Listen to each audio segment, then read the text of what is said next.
Hello നമസ്കാരം, welcome to Riyas Sharfi vlog. ഇന്ന് ചെറിയൊരു ഇൻഫോർമാറ്റീവ് വീഡിയോ ആണ് ഈ ഒരു ചെറിയ വ്ലോഗിൽ ഉൾക്കൊള്ളിച്ചിരിക്കുന്നത്. ഇന്ത്യൻ പാസ്പോർട്ട് UK-യിൽ നിന്നും റിന്യൂവൽ ചെയ്യുമ്പോൾ നമുക്ക് ആവശ്യമായി വരുന്ന ചെക്ക് ലിസ്റ്റ് അഥവാ ഡോക്യുമെന്റേഷൻ അവ എന്തൊക്കെയാണ് എന്ന് അറിയേണ്ടവർക്ക് ഇന്ത്യൻ പാസ്പോർട്ട് റിന്യൂവൽ ചെയ്യുന്നതിന്റെ സ്റ്റെപ്പ് ബൈ സ്റ്റെപ്പ് പ്രോസസ് നമ്മൾ മുൻപേ എക്സ്പ്ലെയിൻ ചെയ്തൊരു വീഡിയോ ഇതിനു മുമ്പ് ചെയ്തിട്ടുണ്ട്. നമ്മൾ മുന്നേ ചെയ്ത ആ വീഡിയോയുടെ ലിങ്ക് ആവശ്യമുള്ളവർക്ക് ഈ ഒരു വീഡിയോയുടെ ഡെസ്ക്രിപ്ഷനിൽ പിൻ ചെയ്ത് വെച്ചേക്കാം. ഇനി നമുക്ക് എന്തൊക്കെ ഡോക്യുമെന്റ്സ് ആണ് ഇന്ത്യൻ പാസ്പോർട്ട് റിന്യൂവൽ ചെയ്യാൻ UK-യിൽ ആവശ്യമായി വരിക എന്ന് നമുക്ക് നോക്കാം. First one, Indian passport check list കോപ്പിയാണ്. അതിനായിട്ട് നമുക്ക് ഈ ഒരു ഗൂഗിളിൽ കയറിയിട്ട് Indian passport renewal check list in the UK എന്ന് ടൈപ്പ് ചെയ്യുമ്പോൾ തന്നെ ഈ ഒരു ചെക്ക് ലിസ്റ്റ് നമുക്ക് ഡൗൺലോഡ് ചെയ്തെടുക്കാനുള്ള ലിങ്ക് ഓപ്പൺ ആവും. ഈ ചെക്ക് ലിസ്റ്റ് നമുക്ക് കാണാൻ സാധിക്കും എന്തൊക്കെ ഈ പറഞ്ഞ ഡോക്യുമെന്റ്സ് എന്തൊക്കെയാണ് നമുക്ക് അവിടെ സബ്മിറ്റ് ചെയ്യേണ്ടതെന്നുള്ളത്. അത് നമ്മൾ ഓരോന്നായിട്ട് ഡൗൺലോഡ് ചെയ്തെടുക്കുകയാണ് ചെയ്യേണ്ടത്. Second document VFS appointment confirmation letter ആണ്. അത് നമ്മൾ പാസ്പോർട്ടിന്റെ ആപ്ലിക്കേഷൻ ഇട്ട് കഴിയുമ്പോൾ നമ്മൾ ഉടനെ തന്നെ ചെയ്യുന്ന ഒരു കാര്യമാണ്. നമ്മുടെ തൊട്ടടുത്തുള്ള VFS ഓഫീസിലെ അപ്പോയിന്റ്മെന്റ് നമ്മൾ ഓൺലൈനിൽ പോയി എടുത്ത ശേഷം കിട്ടുന്ന ആ ഒരു പ്രിന്റ് ഔട്ട് അതും ഇതിന്റെ കൂടെ നമ്മൾ രണ്ടാമത്തെ ഡോക്യുമെന്റ് ആയിട്ട് വെക്കണം. Third document online application form for Indian passport. നമ്മൾ ഉണ്ടാക്കിയ ആപ്ലിക്കേഷൻ ഫോം അതിന്റെ പ്രിന്റ് ഔട്ട്, അതായത് ഒരു 3 പേജ് വരുന്ന ഈ ഒരു ഡോക്യുമെന്റ് ആണ് മൂന്നാമത്തെ നമ്മുടെ ചെക്ക് ലിസ്റ്റിൽ നമ്മൾ വെക്കേണ്ടത്. 4, 3 recent photograph size 2 inches into 2 inches white background. ഏകദേശം ഒരു സമചതുരത്തിന്റെ ആകൃതിയിലായിരിക്കും ഈ ഒരു ഫോട്ടോ ഉണ്ടാവുക. 5, copy of first and last page of your current passport. ആദ്യത്തെ അവസാനത്തെ പേജിന്റെ copy. 6, copy of entry visa if last passport not issued in London ആണ്. അപ്പോ അതായത് നിങ്ങളുടെ പാസ്പോർട്ട് ആദ്യമായിട്ടാണ് UK-യിൽ നിന്നും നിങ്ങൾ റിന്യൂ ചെയ്യുന്നതെങ്കിൽ നിങ്ങൾ UK-യിലേക്ക് വരാനുള്ള എൻട്രി വിസ പതിപ്പിച്ച പേജിന്റെ കോപ്പി. 7, അടുത്ത ഏറ്റവും കൂടുതൽ ആൾക്കാർക്ക് റോങ് ആയിട്ട് സബ്മിറ്റ് ചെയ്യുന്ന ഒരു ഡോക്യുമെന്റ് ആണ്.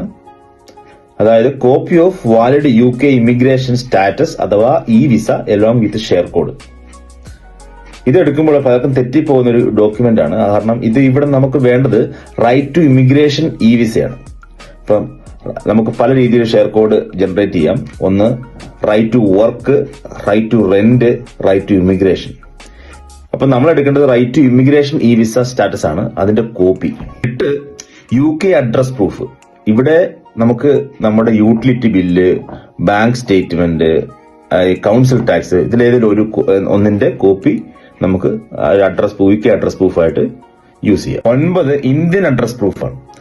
അത് നിങ്ങളുടെ പഴയ പാസ്പോർട്ടിൽ ഇന്ത്യൻ അഡ്രസ് പുതിയ പാസ്പോർട്ടിൽ നിങ്ങൾ എടുക്കുമ്പോൾ സെയിം ആണെങ്കിൽ ഈ ഒരു ചെക്ക് ലിസ്റ്റ് നമുക്ക് സ്കിപ്പ് ചെയ്യാം. ഇല്ലെങ്കിൽ നമ്മൾ ആ ഒരു സമയത്ത് ഒരു 10 വർഷം മുമ്പായിരിക്കും നമ്മുടെ പാസ്പോർട്ട് നമ്മൾ എടുത്തിട്ടുണ്ടാവുക. ആ ഒരു 10 വർഷം മുമ്പ് നമ്മൾ താമസിച്ചിരുന്ന സ്ഥലത്തല്ല നമ്മൾ ഇപ്പോൾ താമസിക്കുന്നതെങ്കിൽ, ഇപ്പൊ നമ്മുടെ കറന്റ് അഡ്രസ്സ് മാറിയിട്ടുണ്ടെങ്കിൽ, ഇന്ത്യൻ അഡ്രസ്സ് മാറിയിട്ടുണ്ടെങ്കിൽ അതിന് ഇന്ത്യൻ അഡ്രസ് പ്രൂഫിനുള്ള ഡോക്യുമെന്റ് ആണ് നമ്മൾ ഇവിടെ ഈ ഒരു 9ാമത്തെ ചെക്ക് ലിസ്റ്റ് ആയിട്ട് വെക്കേണ്ടത്. ഇന്ത്യൻ അഡ്രസ് പ്രൂഫ് ആയിട്ട് നമുക്ക് ഇതുപോലെ തന്നെ റേഷൻ കാർഡിന്റെ ഡീറ്റെയിൽസോ അതുപോലെ ബാങ്ക് സ്റ്റേറ്റ്മെന്റ്, ആധാർ കാർഡ്, അതിൽ ഏതാണോ നമ്മുടെ അഡ്രസ്, വീടിന്റെ അഡ്രസ്സ് വരുന്ന എന്ത് ഒരു ഡോക്യുമെന്റ് നമുക്ക് അതൊരു ഡോക്യുമെന്റ് ആയിട്ട് ഈ ഒരു 9ാമത്തെ ചെക്ക് ലിസ്റ്റ് ഇന്ത്യൻ അഡ്രസ് പ്രൂഫായിട്ട് നമുക്ക് വെക്കാൻ സാധിക്കും.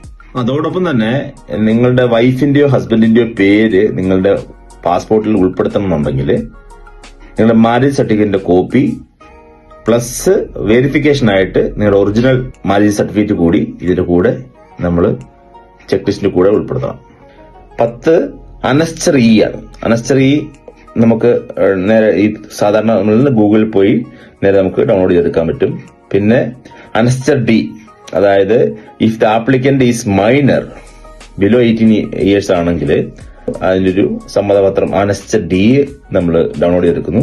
പാസ്പോർട്ട് ഡാമേജ് ആകുകയോ അല്ലെങ്കിൽ നമ്മുടെ കയ്യിൽ നിന്ന് നഷ്ടപ്പെടുകയോ ഒക്കെ ചെയ്തതാണെങ്കിൽ ഒരു അനസ്റ്റർ F കൂടി നമ്മൾ കയ്യിൽ കരുതണം. അല്ല നമ്മുടെ എക്സ്പയറി ആയ ശേഷം നമ്മൾ റിന്യൂ ചെയ്യുകയാണെന്നുണ്ടെങ്കിൽ ഈ അനസ്റ്റർ Fന്റെ ആവശ്യമില്ല. ഏറ്റവും അവസാനമായിട്ട് VFS ഡിക്ലറേഷൻ ഫോം ആണ്. ഇത് നമുക്ക് ഗൂഗിൾ വഴി ഡൗൺലോഡ് ചെയ്തെടുക്കാൻ പറ്റും. ഇത്രയും ഡോക്യുമെന്റ്സ് ആണ് നമുക്കൊരു പാസ്പോർട്ട് റിന്യൂ ചെയ്യാൻ വേണ്ടിയിട്ട് നമ്മൾ ചെക്ക് ലിസ്റ്റ് ആയിട്ട് ഉൾപ്പെടുത്തേണ്ടത്. ആർക്കെങ്കിലും ഒക്കെ ഇന്ത്യൻ പാസ്പോർട്ട് റിന്യൂവൽ ചെയ്യാനായിട്ട് ഈ ഒരു വീഡിയോ ഉപകാരപ്പെടുമെന്ന് വിശ്വസിക്കുന്നു. അപ്പോൾ മറ്റൊരു വീഡിയോ ആയിട്ട് വീണ്ടും കാണാം. Bye from Rhea Shafi vlog.